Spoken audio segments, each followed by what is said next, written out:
Good evening and welcome to Tucker Carlson Tonight. So for a long time, people who thought, well, maybe UFOs are real were embarrassed to say that out loud because that was a sign you were some kind of kook. You're into conspiracy theories. Maybe you had questions about the whole Epstein thing. Well, it turns out that UFOs are in fact real. The military has known this for a long time. They're so real that apparently the U.S. Navy has been encountering them every day over years in restricted airspace. It's beyond belief. Well, it turns out there are more UFO incidents, many more, that our military has either ignored or hidden. And we have more detail for you after the break.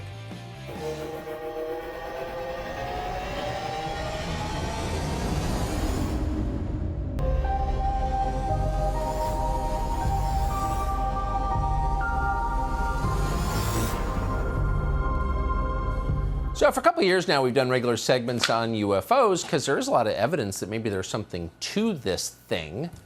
And then in the space of the last month or two, we've been drowned with evidence. By the way, on Sunday, we learned, no big deal, that UFOs have been flying into restricted airspace off the coast of Virginia every day for years. We learned this Sunday night on 60 Minutes. One former Navy commander, David Fravor, said he witnessed a UFO flying over the Pacific Ocean in November of 2004. And we saw this little white tic-tac looking object, and it's just kind of moving above the whitewater area.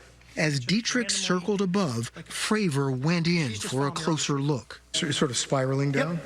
The tic-tac's still pointing north-south. It goes and just turns abruptly and starts mirroring me. So as I'm coming down, it starts coming up. So it's mimicking your moves. Yeah, it was aware we were there. He said it was about the size of his F-18, with no markings, no wings, no exhaust plumes. I'll see how close I can get. So I go like this, and it's climbing still. And when it gets right in front of me, it just disappears. So we talked to David Fravor last night, and he told us something that was fascinating that we didn't know. So this happens. He sees a UFO very clearly while flying a military jet in 2004. But the military doesn't save the tape of the incident or any of the data on the ship. Why wouldn't you? It's clearly a security risk, but you ignore it? How many other UFOs have been ignored by the U.S. military? How many others have been hidden? Leslie Kean is one of the few people who might know the answer to that question. She's the author of UFOs, Generals, Pilots, and Government Officials Go on the Record. She joins us tonight. Leslie, thanks so much for coming on. Hi, Tucker. It's great to be with you tonight. This is baffling on a... Oh, well, I'm so glad that you're here. It's baffling on a bunch of different levels, but the most basic is this has happened a lot, not just a few times, but according to 60 Minutes on Sunday, every day for years. What has the military's response to this been? It is amazing, and I didn't even know till last night that some of the data had been confiscated, or at least we don't know where it is. I mean, the military response so far has been a lot better than it used to be, Tucker. I've been covering this story Yes. for 20 years, and you know that we're in a real sea change right now, where the military is acknowledging that these things are real. Of course, we have a ways to go, but we have a report that's coming up, and I think we're really moving forward in a really good way right now. Any idea, this is kind of parenthetical, but I've been thinking about it all day, any idea why after 70 years of lying about it and covering this up, the military is dribbling out details like this? Is there some purpose? Is this part of a PR strategy of some kind, do you think?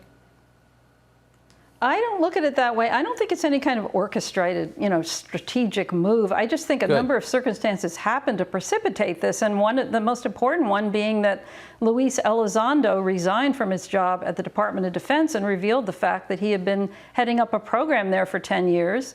This program that was started off in 2007, with the help of Harry Reid, and nobody knew that there was a department within the Department of Defense, or a program within the Department of Defense, studying UFOs until that moment. And that was a huge revelation. There were 3 videos that were released from the program, and it was just that's been a big change. And the military has been forced to acknowledge things that they wouldn't have had to admit before that. Leaking got them moving. Lou Elizondo's on tomorrow night, by the way. I agree. I think he's a heroic figure in this story. Do you have any idea, you've covered it more than anybody, why generations of military officials felt the need to cover this up? It's such a big and complex question, Tucker. I mean, the cover-up, if you want to call it a cover-up, it began in the 40s, 50s, 60s during the Cold War. So there was a lot of concern because we were dealing with Russians. You know, they didn't want to have things get mixed up with all the issues of Russian aircraft and all the issues within the Cold War. I think there's been a concern about what to tell people when you can't explain something. There's something, you know, operating with impunity that shows very advanced technology. What do you tell people about that when you can't stop it, when you can't explain it?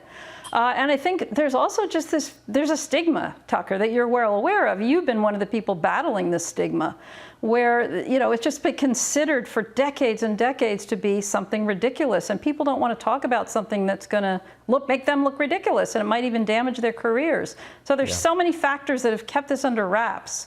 And we're really at an important time right now. I'm so happy to see it changing after all these years. I am too. And it's important to tell the truth no matter what people think of it, as you well know. Leslie, thanks so much for coming on. Thank you for your coverage of it. Appreciate it. Thank you for having me. Of course, I think it's fascinating. Hard to think of a bigger story. Great to see you.